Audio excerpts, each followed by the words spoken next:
The motto of the Federal Republic of Nigeria shall be unity and faith, peace and progress. Welcome, I am Chituga Chinda, and we are on the political objectives, that is section 15 of chapter 2 of the Constitution of the Federal Republic of Nigeria.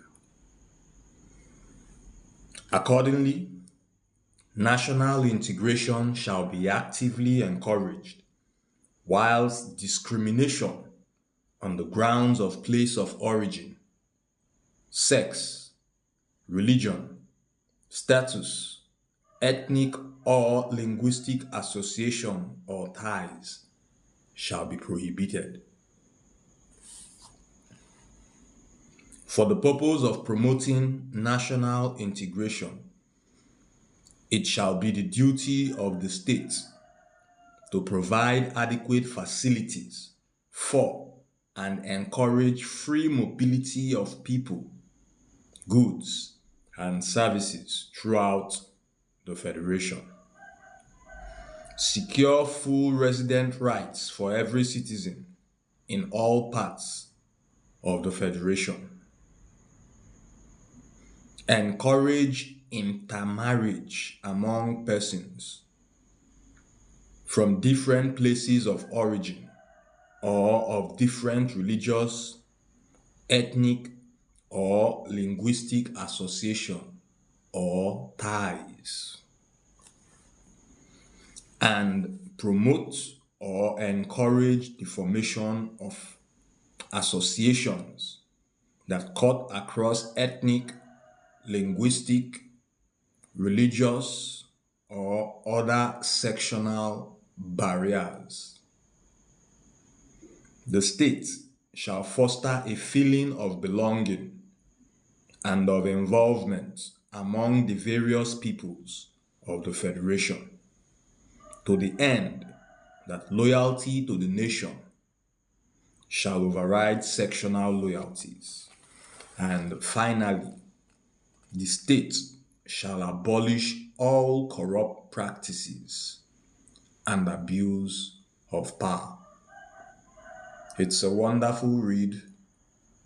It's a beautiful law. So what can be said about it? What can be said about it is that it is observed in breach, especially in our political situation. Politicians take advantage, and we are taken advantage of. We permit ourselves to be taken advantage of. Our greed is played on, our primordial sentiments. Where I'm from, now my brother, now my religion, is he Catholic, is he Muslim, and just like that, we make decisions that bind and influence a great portion of our life based on association. We discourage intermarriage. May I encourage it? And for 2 generations, my father and grandfather before him have made great efforts to marry outside the ethnic group, which is a wonderful thing for me because it gives me a broader claim to this wonderful nation called Nigeria.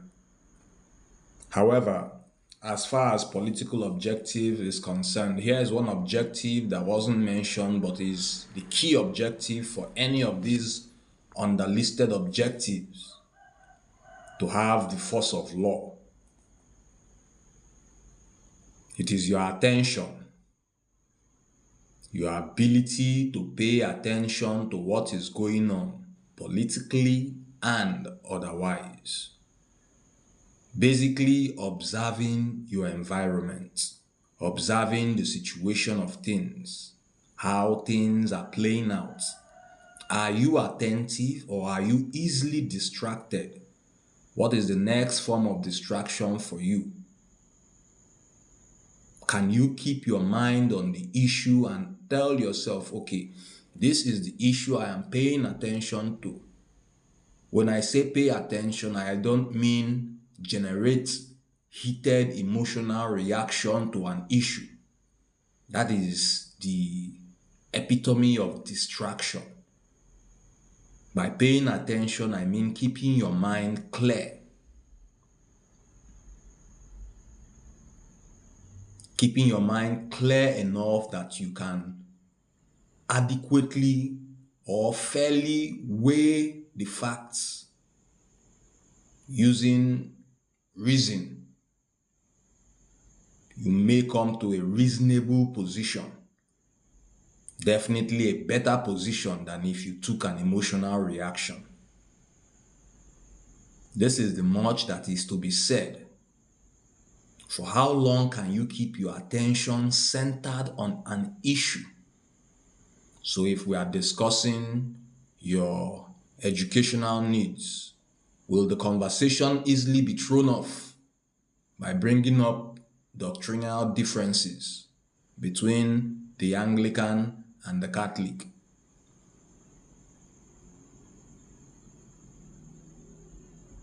If your attention is required on the issue of who should represent you, will it easily be distracted by the ethnicity of that person? That is the real question. That is the real labor. That is the real pain. And in there lies our gain.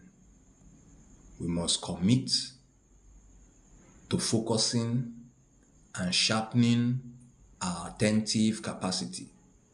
For in all, it makes us a better individual, both for society and for our individual homes.